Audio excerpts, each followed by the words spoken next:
A sua jornada no universo da veterinária começa em 3, 2, 1. Bem, estamos mais uma vez, mais um episódio do nosso Vetverso, começando com mais uma convidada especial. Hoje vamos falar um pouquinho sobre a oncologia. Aquele tema, né? Descobri um câncer do meu pet. E agora? Para isso, vamos conversar com a médica veterinária graduada pela Unesp de Araçatuba, com aprimoramento na clínica e cirurgia de pequenos animais, especialização também lato sensu, né, em oncologia veterinária, acupuntura veterinária, mestrado e doutorado na clínica médica, com enfoque também em oncologia veterinária, e o doutorado, né, inclusive um período sanduíche, que nós chamamos, onde nós temos aí conciliamentos, né, de estágios, de aprofundamentos, de aprimoramento, para quem entende um pouquinho da docência, nos Estados Unidos, na Pensilvânia. E ela que é docente também, né, na Unirp, no Rio de Janeiro. Nada melhor do que conversarmos então com a Thalita Raposo, ela que está chegando conosco para discutir um pouquinho a respeito sobre esse tema. Não vamos dizer atual, porque sempre foi muito presente, né, na rotina, mas que de certa maneira, felizmente, tem ganhado um espaço bastante grande nos tratamentos e, por outro lado, infelizmente, pelo número de casos que nós estamos tendo também. Para isso, Thalita, seja bem-vinda, obrigado mais uma vez pela sua participação. E vou começar, naturalmente, né, te agradecendo e perguntando exatamente para aqueles que ainda não sabem o que é o câncer, né? Quais seriam as melhores definições para o câncer, então? Bem-vindo. Olá, eu que agradeço a oportunidade de estar aqui com vocês. Para mim é uma honra, um prazer imenso poder falar de um assunto que é uma paixão, que eu gosto tanto de compartilhar. Como você falou, não é mais um tema atual, porque há muito tempo que vem crescendo muitos casos na rotina, mas que muitas pessoas têm dúvidas, né? Como agir, como lidar, tanto doutor, muitas vezes médico veterinário também, porque tem seus desafios, né? Então é um tema que é sempre bom a gente estar conversando e também trazendo coisas novas. Eu vou fazer só uma pequena correção, que você falou Rio de Janeiro, é no São José do Rio Preto. Ah, São José do Rio Preto, São perfeito. José do Rio Preto. Maravilha, obrigado pela correção. Imagina. Então, e o câncer? O que nós poderíamos definir exatamente como sendo câncer? Porque algumas pessoas até entendem, eu estou com câncer benigno, né? Ou câncer maligno. Na verdade, a gente sabe que não é bem assim. Como é que você pode explicar melhor para a gente isso? Sim. Quando a gente utiliza a palavra câncer, nós estamos sempre se referindo a algo maligno, a uma malignidade. Então, câncer é uma palavra de origem grega, que já é utilizada há muito tempo, que significava caranguejo, dando ideia de invasão por conta daquelas patinhas do caranguejo, então dando ideia da invasão que ele vai causar naquele tecido adjacente, da tumescência, né, que é o aumento dos vasos sanguíneos ao redor, que a gente vê muito nos tumores malignos.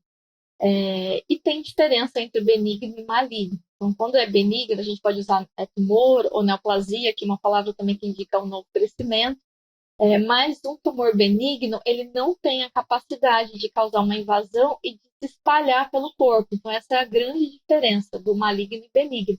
O benigno não tem essa capacidade de se espalhar para outros locais do corpo, diferente do maligno, que pode se espalhar e muitas vezes também causar, né, o óbito do paciente.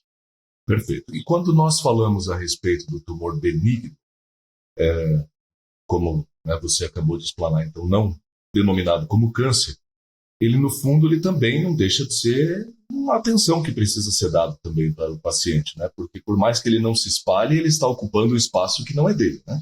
Então por isso que a oncologia também está direcionada para o tratamento dos tumores de modo geral, não necessariamente os cânceres. É isso que a gente conceitua? Isso, com certeza, porque uma neoplasia, né, um tumor benigno, ele também vai causar alterações naquele paciente. Até dependendo do local que ele aparece, às vezes é difícil a remoção dele. Então, a gente tem tumores benignos, né, encontramos tumores benignos em qualquer parte do corpo, inclusive, às vezes, no cérebro, no sistema nervoso. E só pela presença dele, ele já pode causar sinais clínicos e causar bastante desconforto para o paciente. Então, apesar dele não se espalhar, ele também pode causar desconforto. É importante também a gente tratar esse paciente que tem um tumor benigno. Maravilha.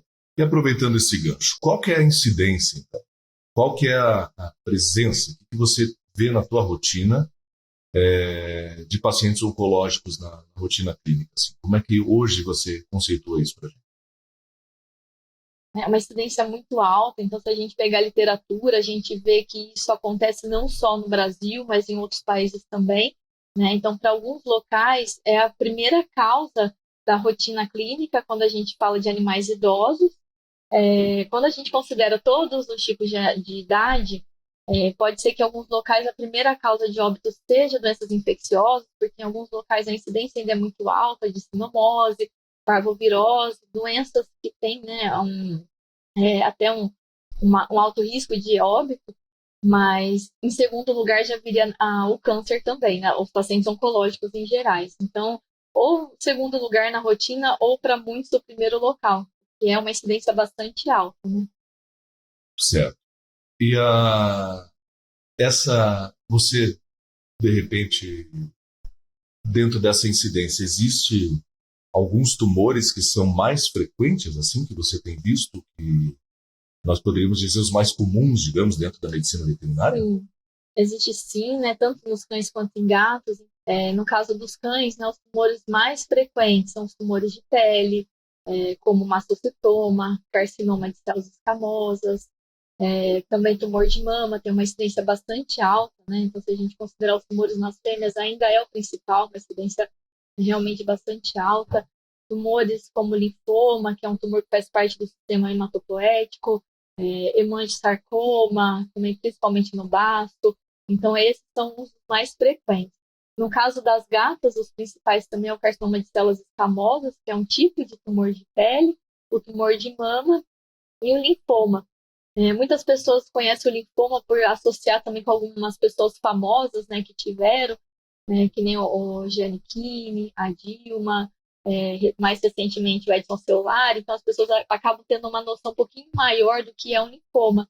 E o linfoma que eles tiveram é muito parecido com o tipo de linfoma que acomete os animais e que é uma incidência alta também na rotina clínica, tanto em cães quanto em gatos.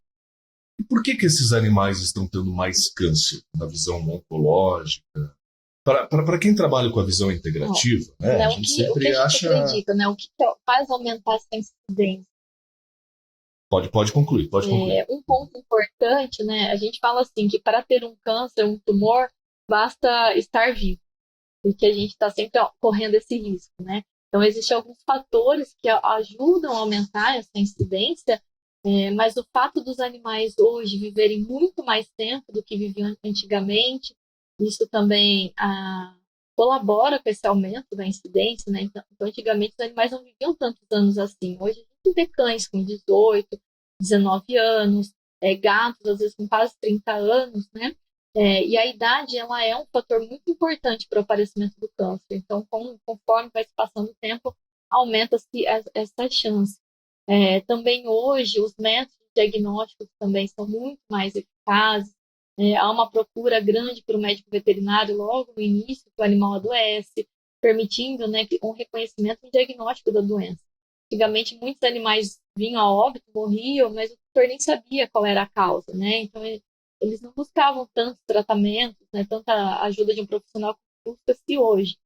E também pela melhora nos nossos equipamentos, isso facilita também termos diagnósticos melhores. Então, hoje em dia tem ultrassom, com uma capacidade de avaliação melhor, a tomografia, a ressonância magnética, que antigamente, né, era muito difícil ou realmente não se tinha centros que faziam esse tipo de exames. Também os cuidados, o tanto que já evoluiu, por exemplo, com as vacinas, se reduziu muito a morte dos filhotes, né, sinomose, parvovirose, que a gente sabe que em alguns locais ainda tem uma incidência alta, mas que se fazendo a vacinação, a prevenção existe, né? O risco deles terem essas doenças é muito baixo. Então, isso também faz com que esses animais tenham um tempo de vida maior fazendo os cuidados, né, básicos. Também a alimentação melhorou muito do que era antigamente, apesar da alimentação ser também um motivo assim, muitas dúvidas, né? Que muitas pessoas questionam quanto que a alimentação também ajuda no aparecimento do câncer, né?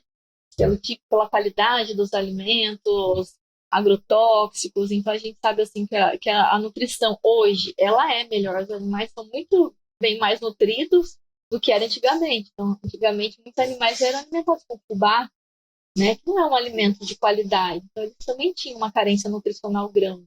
Hoje em dia não, dificilmente o animal ele não é suprido nutricionalmente.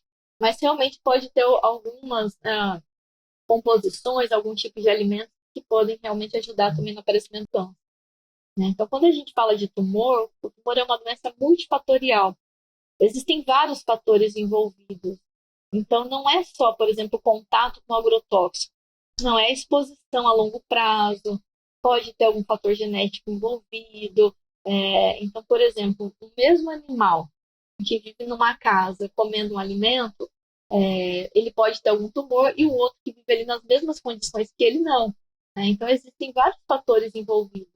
Não é um fator único, o que deixa essa doença, faz, né, essa doença ser tão desafiadora assim, tão difícil se controlar, né? Então, hoje a gente sabe que a idade é um fator muito importante para o aparecimento, como eu falei com vocês, né? Mas existem muitos fatores envolvidos. É difícil a gente pontuar, até para alguns tumores, alguns fatores são mais importantes do que outros. Então, por exemplo, a exposição solar também, ela é um fator importante quando a gente fala de câncer de pele, a exposição constante no sol, aqueles animais, tanto cão quanto gato, de pelinha clara, ficam ali horas e horas, que gostam de tomar sol, né? Geralmente eles ficam lá deitados, com a barriga para cima. Essa exposição contínua, ela ajuda também a aumentar a incidência para alguns tumores, como o carcinoma de células escamosas, por exemplo, que é um tipo de tumor de pele, né? E então alguns fatores pontuais também vão contribuir para essa incidência. Perfeito. Quando você fala da alimentação, muitos tutores ouviram falar de alguns médicos veterinários e também buscando informações paralelas. Tem uma frase muito marcante que diz assim: ração de má qualidade pode causar câncer. Isso é uma verdade na prática clínica que você tem acompanhado?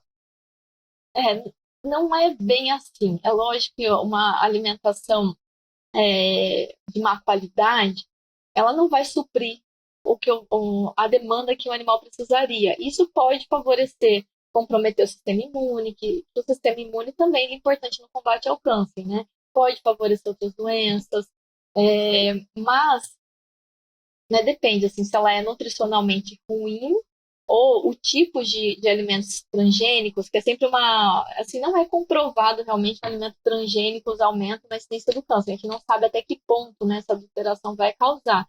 Existe uma desconfiança, mas a gente não sabe. Mas, por exemplo, o uso de corantes, excesso de sal, muitos produtos veterinários, sachês, esses alimentos úmidos, ossos, esses alimentos de cá, né, para também usados muito em enriquecimento ambiental, a gente também tem que tomar cuidado. Porque o que a gente sabe? Que excesso de sal, esse processo de defumação, para pessoas isso já é bem comprovado que aumenta a incidência do câncer, e a mesma coisa para os animais também há essa suspeita. Então, as pessoas que fazem, né, o uso contínuo de alimentos embutidos, por exemplo, ou alimentos, né, que passam por esse processo, né, de defumação. E muitos produtos veterinários também são feitos dessa forma. E esse consumo em excesso pode contribuir para o aparecimento do câncer num animal que já tem alguma predisposição, né? Então, quanto mais se consome, pior. Então, a gente também tem que procurar tentar fazer uma alimentação mais equilibrada. A alimentação natural é um ponto importante. Eu sei que é muito difícil, às vezes, a gente ir para o fogão, ficar cozinhando para os animais. Dependendo do tamanho do animal, isso demanda muito tempo e na nossa rotina é difícil, né, realmente, às vezes, encaixar isso. A dieta comercial, ela acaba sendo muito prática, mas na dieta comercial tem muito carboidrato. Especialmente no paciente que já tem um tumor, isso é ruim, porque o excesso de carboidrato, a gente sabe também que o carboidrato é a base energética da célula cancerígena, da célula tumoral. Então, a principal fonte de nutriente para a célula tumoral é o carboidrato. E nas rações comerciais, seja ela, né, uma ração prêmio, super prêmio, vai ser a maior fonte de energia, porque o carboidrato ele é barato, né? Certo. Então, quando a gente tem a possibilidade de trabalhar com alimentos naturais, a gente consegue melhorar em muito a nutrição desse paciente, né? Tanto prevenindo doenças, como também no tratamento de doenças, inclusive do câncer. Excesso de agrotóxicos também a gente sabe que tem um risco mais elevado de causar câncer, assim como em nós, né? Então a gente, hoje em dia, o consumo de frutas, alimentos, né, vegetais, também é um problema, né? Então, nós, pessoas, também vivemos sobre esse risco. A incidência do câncer em pessoas também vem aumentando gradativamente, né? Apesar de todo o conhecimento que se tem sobre prevenção, né? Sobre várias formas que a gente tem para viver uma vida melhor e tentar diminuir essa incidência, ainda assim é bastante desafiador. Se a gente pegar os dados do INCA, que é um órgão nacional, que tem muitas cartilhas, muitas informações para as pessoas em geral sobre o câncer, é assustador ver como a cada triênio a incidência aumenta muito. Então a gente vive sobre vários fatores de risco, né? Nós e os animais que estão vivendo junto com a gente com os mesmos fatores ambientais, comendo das mesmas coisas. Então acompanha essa incidência nos animais, nas pessoas também, né? Maravilha, que bela explicação. E assim, depois eu quero voltar um pouquinho nesse assunto, já que é, sem dúvida nenhuma, a espinha dorsal, né, de qualquer tratamento o que a gente chama sempre dos fatores associados ao ambiente, alimentação, etc. e tal. Depois a gente vai voltar um pouquinho aí. Mas para somar a esta tua explanação, os animais tidos como mestiços, os famosos SRDs, que a gente chama aí os sem raças definidas e popularmente conhecidos como os vira-latas da vida aí. São mais propensos, menos propensos, ou aqueles de raça pura são os candidatos maiores a ter mais câncer? O que você, na tua experiência, tem visto? As pessoas têm um mito sobre os animais mestiços, né, esses animais vira-latas, de que o animal vira-lata ele é mais resistente, ele é mais saudável, ele não fica doente, né? Então as pessoas tendem a achar que eles não adoecem, mas pelo contrário, a minha rotina clínica, a principal realmente, para os pacientes oncológicos são esses mestiços. Dependendo do local onde a gente trabalha, a gente lida muito mais com animais mestiços do que com alguma raça pura. O câncer acontece também em raças puras, né? Então tem até tipos específicos de tumores que são mais frequentes em determinadas raças. Existe sim uma predisposição racial, mas os animais mestiços, eles podem ser acometidos pelo câncer, qualquer tipo de câncer. E, inclusive, na minha rotina, são os animais que eu mais atendo, né? E não só as doenças oncológicas, né? As coisas benignas e malignas. A gente vê também esses animais mestiços tendo outros tipos de doenças. Doenças cardíacas, né? Doenças renais, doenças imunomediadas. Minha mãe mesmo, ela adotou um animal da rua, assim, aquele mestiço bem característico, né? Aquele vira-lata bem característico, e ele teve lúpus. Então, esses animais, eles não estão isentos a ter doença, né? Então, eles também merecem toda a atenção nossa. Então, quando a gente adota um animal, a gente também tem que entender que ele pode vir a ter alguma doença e ele vai precisar de tratamento como qualquer outro animal, sendo puro ou não. Certo, mas existe algum estudo mais profundo ou um divisor, assim, para a gente dizer, sim, os de raça pura estão um pouco mais propensos ou não? Ou realmente isso não tem nenhuma comprovação ou regra que a gente seguiria nesse caminho? Uma questão estatística falando, né? É difícil a gente fazer um estudo assim dos animais mestiços. A gente tem assim, muita literatura mostrando incidências pontuais para cada neoplasia, e os mestiços sempre aparecem ali como, né, um alto risco. Mas muitos mestiços também, eles são mestiços de alguma raça. Então, por exemplo, às vezes a gente atende um poodle, que a gente sabe que ele não é um poodle puro. Ele foi cruzado com algum outro. E aí ele tem, às vezes, herdado alguma herança do poodle, e o poodle tem predisposição para ter alguns tumores, por exemplo, tumor de mama. Então, nos animais mestiços, muita diversidade, né, de raças ali. Muitas vezes a gente não sabe o que ele herdou junto. Então, assim, a gente tem estudos mostrando incidência para determinadas raças puras e pontuando lá, tanto por cento que foi visto em animais sem raças definidas. Mas não tem como a gente direcionar realmente essa incidência, né? Então, um animal sem raça definida, os principais tumores são tumor de pele, tumor de mama, então não tem nenhum estudo assim tão pontual mostrando quais são os principais tumores nessas raças. O que a gente vê é que para todos os tumores, eles podem ter uma incidência assim presente. Perfeito, mas o que a gente sabe que sim é prático seria essa questão de que algumas raças têm certas predisposições a certos tumores. Isso nós podemos afirmar. Sim, exatamente.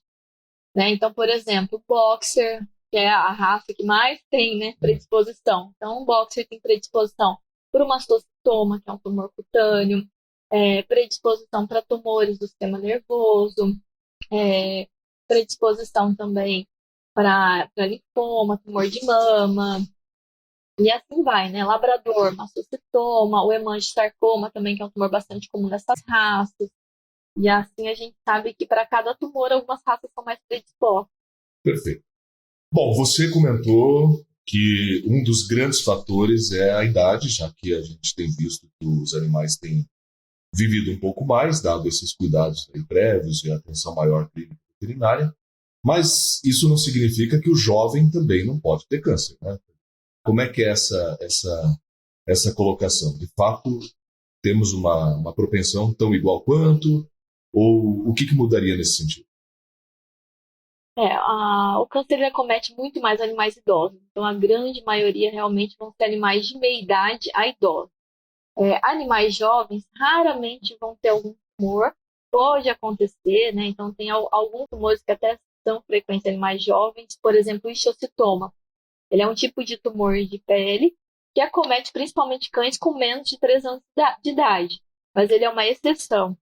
A maioria dos tumores, a idade avançada realmente é um fator importante de predisposição. Então, o animal de meia idade, de 5 a 6 anos para frente, né, começa a se aumentar o risco do aparecimento e a gente tem que ficar mais atento a partir dessa idade. E dificilmente a gente vai ver no animal jovem, mas não quer dizer que ele não vai ter, né? Às vezes a gente pega algum animal jovenzinho tendo também. Certo. Bom, quando você iniciou aqui a nossa conversa, você também já disse alguns principais tumores, né, que são mais comuns nos cães e nos gatos. Repetiu isso ao longo dessa conversa, mas nós podemos eleger assim o suprassumo. Primeiro, o tumor mais comum dos cães e o tumor mais comum dos gatos, e como que o tutor poderia ficar atento nos sinais para que isso seja descoberto de forma precoce, independente da consulta clínica veterinária, né? Sim. No caso dos cães, o tumor de mama, quando a gente pega estudo mostrando a porcentagem perante todos os tumores, ele gira em torno de 52%, então é uma incidência bastante alta. Então é importante os tutores ficarem atentos ao aparecimento realmente, onde a gente fala, né, de um nódulozinho, de alguma bolinha, né, um carocinho, que às vezes eles chamam, próximo a alguma mama. Então está palpando periodicamente, né? Então é importante, igual é recomendado para as mulheres mesmo, o autoexame, né? Então esse cuidado de estar sempre passando a mão, palpando os cães em geral, né? As fêmeas caninas, elas têm em torno de 5 pares de mama, então são 10 mamas. Então pensa se a quantidade de mama, né, que pode ali ser acometida por algum tumorzinho. Então estar palpando sempre e a qualquer dúvida, procurar pelo médico veterinário é importante. Porque o diagnóstico precoce para todos os tumores realmente é a maior chance de cura que nós temos, né? Então, como a gente falou, o câncer ele é uma doença maligna, pode se espalhar, pode levar ao óbito daquele paciente, mas quanto antes a gente descobre ele, também é possível que esse animal se cure, né? Então, por isso que é importante estar atento. No caso das gatas, o principal são os tumores de pele, o carcinoma, que é um tumor maligno. O tumor de mama também acontece nas gatas, é o terceiro tumor mais comum, e nas gatas ele é muito agressivo, né? O risco de metástase, que é quando ele se espalha, ele gira em torno de 90%. Então é um tumor que precisa ficar muito atento nas gatas também. No caso dos machos, às vezes as pessoas perguntam também, né? E os machos, os cães, os gatos machos, eles têm tumor de mama?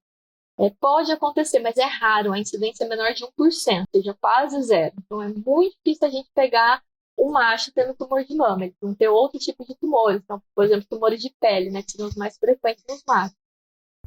Mas ter esse cuidado de estar atento aos animais, passar a mão, às vezes fazendo um carinho mesmo, né?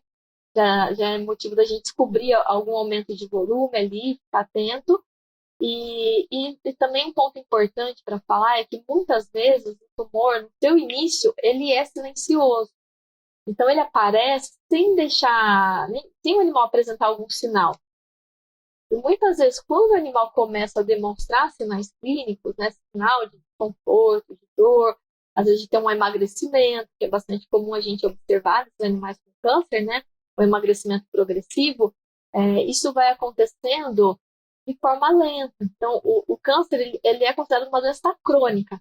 A doença crônica é aquela doença que vai lentamente evoluindo. Lógico, tem tumores que são mais agressivos, isso acontece de forma mais rápida, mas em geral é um processo lento. E aí, quando o animal começa a demonstrar alterações, significa que a doença já progrediu, já evoluiu, já causou alterações importantes naquele organismo. Então, também, poder levar um animal periodicamente, principalmente um animal que já está numa idade mais avançada, é interessante fazer um check-up uma vez por ano ou 2 vezes por ano, né, para a gente ir acompanhando não só o câncer, como outras doenças crônicas também que são frequentes nos cães, como a doença do coração, a doença nos rins. Então, essa avaliação periódica, ela permite um diagnóstico precoce dessas doenças crônicas, né? Então, essas doenças crônicas, a maioria não tem cura. Quanto antes a gente descobre, a gente consegue retardar a evolução, porque elas vão evoluir. Mas assim a gente consegue dar uma base para aquele animal viver melhor com aquela doença, conseguir retardar ao máximo, né? E muitas vezes dar um tempo de vida maior para aquele animal, uma qualidade de vida também melhor, né? Então, essa atenção é importante. E se o animal apresentar qualquer sinal diferente do normal, procurar um veterinário, né? Às vezes um vômito, né? Que às vezes a gente subestima, né? O animal teve um vômito, passou, mas às vezes ele já é o início, porque a doença também ela pode ser cíclica, né? Tem sinais intermitentes. Às vezes tem um sinal, aí o animal melhora sozinho, aí ele volta a apresentar. Então, esses cuidados permitem a gente conseguir um diagnóstico mais precoce dessas doenças. Maravilha, que bela explicação. E assim, aproveitando esse ensejo, já que uma vez que nós descobrimos, é preciso ter certeza do que se trata, né? Para ter os melhores tratamentos, até porque o câncer, cada tipo de câncer é responsivo melhor a um tipo de tratamento, de quimioterapia. Uhum. Alguns têm indicação cirúrgica, outros não têm. Mas e o que você tem para somar para nós aqui na nossa conversa sobre o diagnóstico? Como que está o diagnóstico clínico dentro da medicina veterinária? Porque na medicina humana a gente sabe que nós temos aí muitos mais artifícios, temos o famoso PET scan, que facilita muito, né, para a gente saber as disseminações dos tumores em outros órgãos, as metástases. Temos a própria ressonância magnética, que é uma grande aliada, que na veterinária o custo, infelizmente, ainda está muito distante de popularizar isso como método diagnóstico. Mas como é que você tem visto e como que seria na veterinária esse diagnóstico, então, mais preciso do câncer? Bom, o primeiro passo para o diagnóstico é fazer o exame físico do paciente.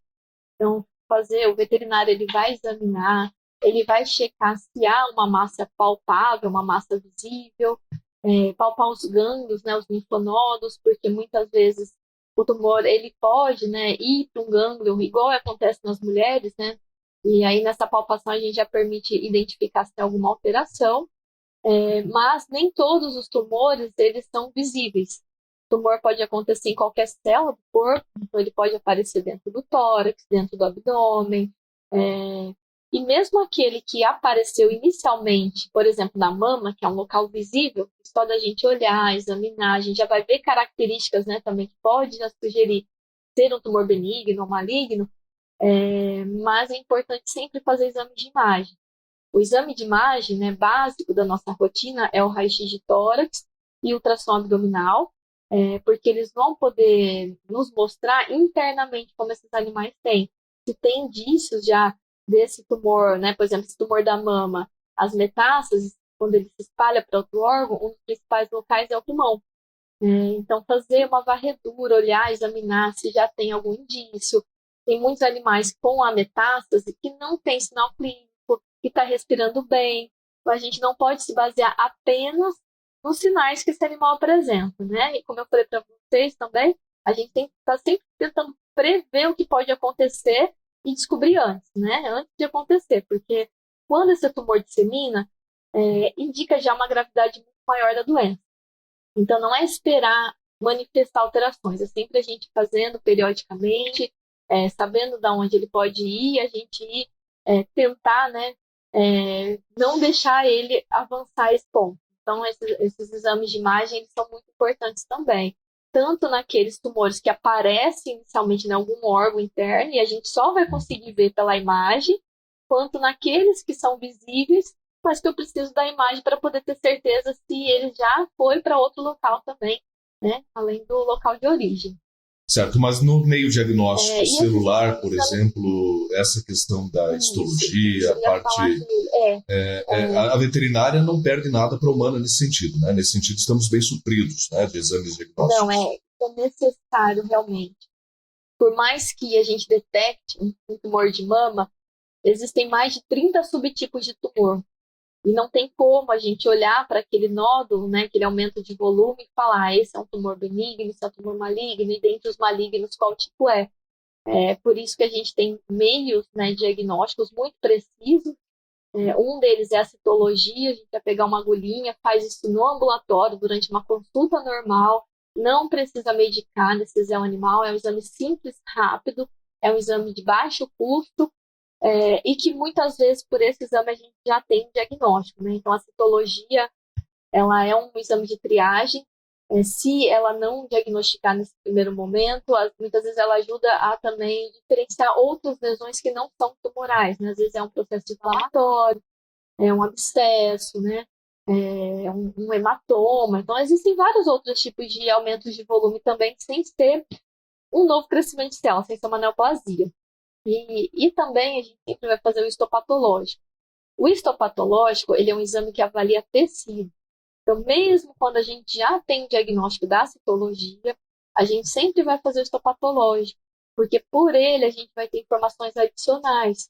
Então, por exemplo, mesmo sabendo que esse animal ele tem um mastocitoma, que é um tumor muito frequente nos cães, é um tumor maligno, ele tem graus diferentes de malignidade, e isso influencia muito no prognóstico, né, na evolução que aquele paciente vai ter, em qual terapia eu vou utilizar. Então, o histopatológico, ele vai me dizer qual é o grau, se, né, esse é um tipo de tumor que a recomendação sempre é cirúrgica, sempre que possível. Remover esse tumor, eu preciso saber se as margens estão livres, né? Então, foi possível remover por inteiro, não ficou nenhuma célula ali. Então, as características dessas células também é muito importante para o médico avaliar. Então, não é só saber que é um mastocitoma, mas saber o grau, né, de diferenças que tem naquelas células, né? Então, assim, se tem células se dividindo, a quantidade de células que estão em processo de divisão. Então, o histopatológico, ele dá muita informação. Então, sempre a gente vai tentar fazer esses dois exames, a citologia e o histopatológico, né? Tem vezes que não vão ser necessário fazer os dois exames, mas muitas vezes vão ser. Isso vai ser importante, realmente, para a gente poder nos basear no nosso tratamento. Perfeito, muito bem. Então, eu sempre falo isso, a gente tem que saber o que a gente está lidando, né? E aí a gente só vai saber tendo exames mais precisos, como esses que avaliam as células e tecidos. Certo. Qual que é a média de... É claro que isso vai depender do tumor, da localização, do diagnóstico precoce, a gente sabe disso como você mesmo já citou, mas nós podemos ter assim uma afirmação de que boa parte dos cânceres tem cura, então. Infelizmente, não. Muitas vezes o diagnóstico acontece de forma tardia. É difícil, assim, ainda hoje, nós pegarmos os tumores no início. Para tumor de mama, é muito comum, né? Assim, existe uma diferença nos casos atendidos no Brasil e nos Estados Unidos, por exemplo. Lá, em torno de 50% dos tumores são malignos. Aqui no Brasil, devido a essa demora no diagnóstico, os animais têm uma incidência em torno de 70% a 80% de tumores malignos. Já tem estudos mostrando que um tumor benigno, ele vai sofrendo o processo de diferenciação com o tempo e ele se torna maligno. Então, muitas vezes na consulta, o tutor ele relata, esse nódulo ele apareceu há 4 anos, mas ele era pequenininho.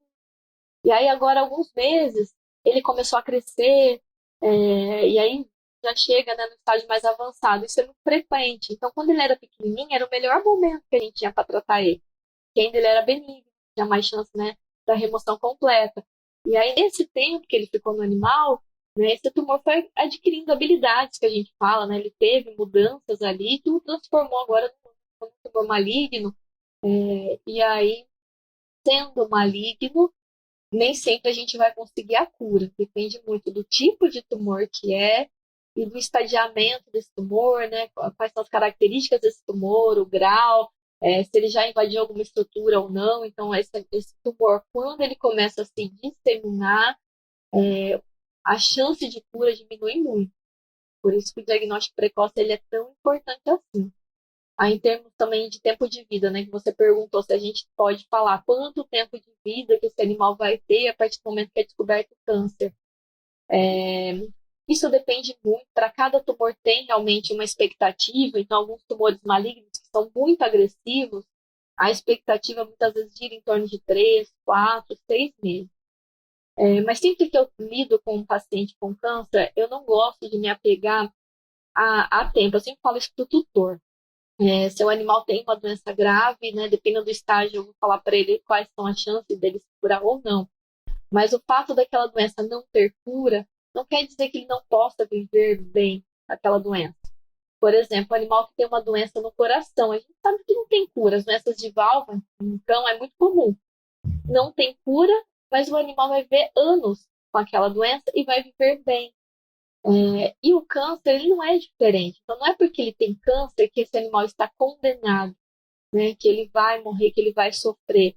Então, existe também um peso muito grande quando um animal ele é diagnosticado com câncer.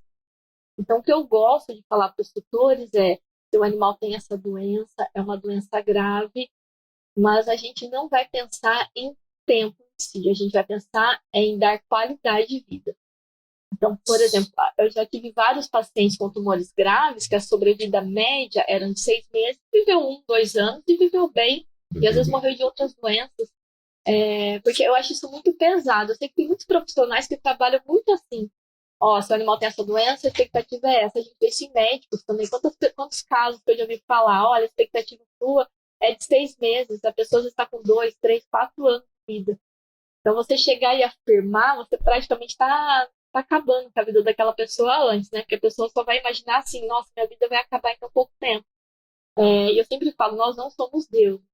Nós, profissionais da área da saúde, a gente estuda para ter ferramentas para melhorar os dias e dar conforto para os pacientes.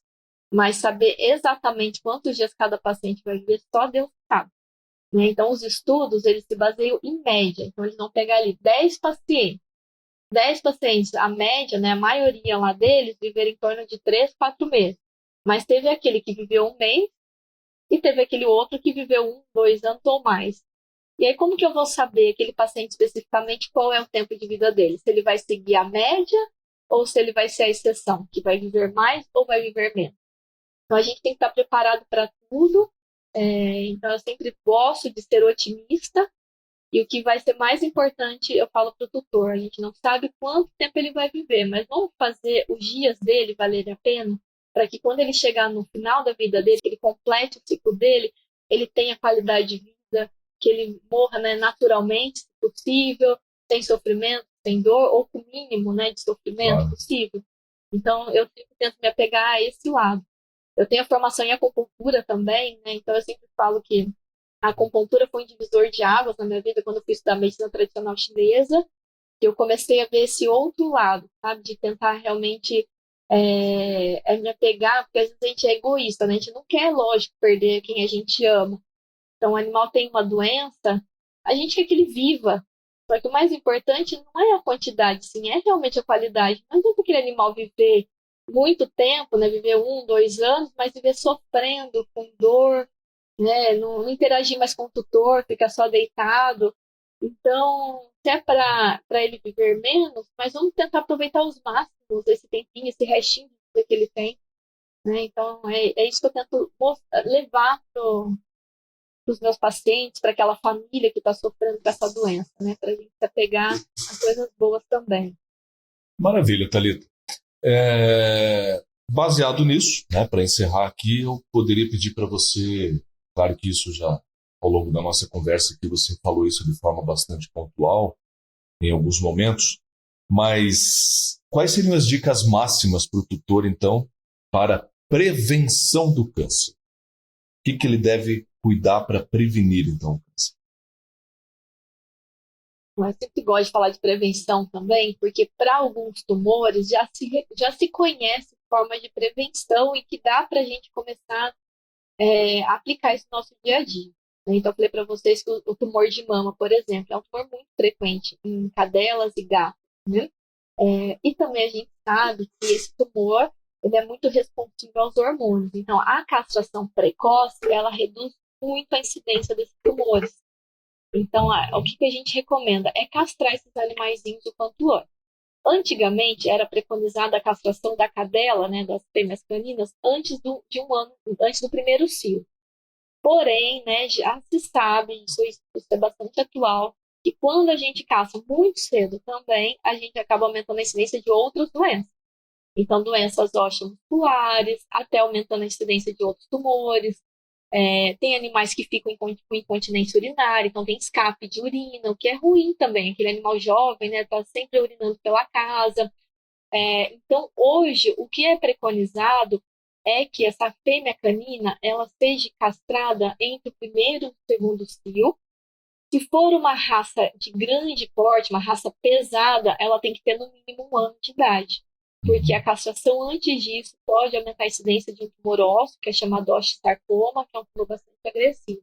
E que essas raças pesadas, né, Labrador, Rottweiler, né, dog alemão, elas têm uma incidência maior. Então, nessas raças, a gente espera pelo menos 1 ano e já caça.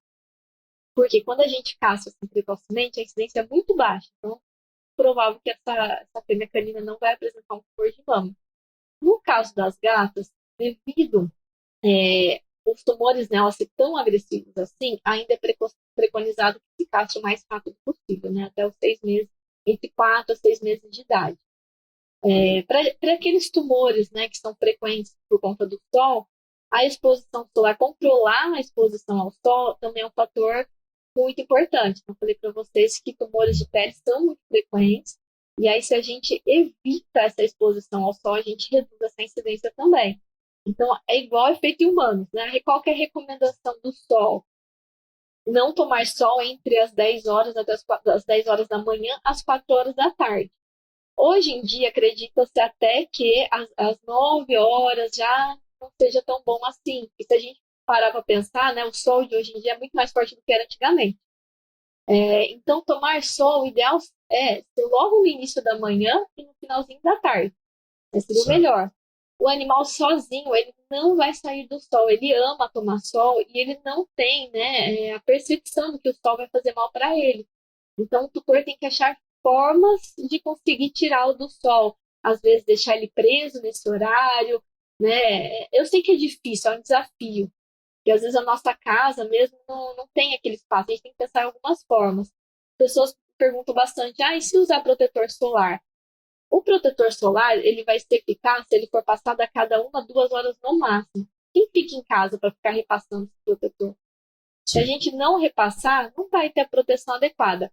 E o outro problema também é que esse animal vai lamber se a gente não colocar um colar, se não colocar uma roupinha. Então, esse é um problema também. Então, a gente se engana, a gente passa e acha que está protegendo, e na verdade não está protegendo, né? Então, a melhor forma realmente é não deixar o tomar sol e mesma coisa os gatos, né? Então, seria uma forma. Animais de rua tem outro tipo de tumor que é comum, que é o tumor venéreo transmissível. Esse é um tumor que acontece só em cães, ele é sexualmente transmitido. Então, animais que vivem soltos na rua. Então, por exemplo, tem tutores que têm o costume de abrir a porta para o animal dar uma voltinha. Nessa voltinha, ele pode ter contato com algum animal com esse tumor, e aí esse tumor ele acontece pelo simples contato, então, dos órgãos genitais, né? Então ele é sexualmente transmissível. Então vamos supor, se tiver uma fêmea na rua e esse macho que foi dar a voltinha, ele vai encontrar com ela a hora que ele, né, ele vai acabar cruzando, isso é instintivo do animal, né, esse ato sexual, e ele vai acabar desenvolvendo esse tumor, que é um tumor maligno. Muitas pessoas acham que o TBT é benigno, porque a chance de cura é alta, mas ele é um tumor maligno, ele pode também se disseminar e espalhar para outros locais. Então, vai dar uma voltinha, vai sempre com o tutor. Né? Não deixe os animais soltos na rua, sozinhos. Além desse câncer, né, também um animal solto na rua, ele está vulnerável a várias outras doenças, doenças infecciosas, a ser atropelado, né, ter um trauma, né? Então, quando assim, é lógico que dar a voltinha é excelente, o animal é muito bom, é muito prazeroso para ele passear, mas sempre faça isso com o tutor. Não deixe ele solto na rua. Então, essas seriam as principais formas realmente de prevenção que nós temos para tumores que são muito frequentes na nossa rotina. Perfeito, Thalita. Muito bem. Podemos aí dar uma passada geral, né, dentro dos assuntos relacionados à parte da oncologia. Fica a dica, naturalmente, para todos eles que nos ouviram e acompanharão aqui também as próximas edições, para que sempre, né, possivelmente, pensar em prevenção quando possível, mas a máxima é sempre o diagnóstico precoce. Sem dúvida alguma, isso será o foco de sucesso, né, de qualquer tratamento e, por que não, de uma sobrevida ou ainda a cura, né, conforme você explicou para a gente também. Bom, nós conversamos então com a Thalita Raposo Ferreira, ela que também é docente dessa área, né, não só dessa parte da oncologia, com bastante aperfeiçoamentos, e que nós agradecemos, Thalita, pela sua disponibilidade, pela sua explanação e, naturalmente, por nos ensinar um pouquinho mais sobre essa parte da oncologia veterinária. Viu? Eu que agradeço. Muito feliz de ter participado com vocês. Espero poder ter trazido, acrescentado mais informações, ter trazido, né, um pouquinho mais de conhecimento sobre essa área. Perfeito. Até uma Obrigada. próxima oportunidade. E nós nos encontramos em um próximo episódio aqui do Vestiverso também. Obrigado por concluir mais uma jornada conosco. Fique preparado. Nossa próxima missão te aguarda no Vetiverso.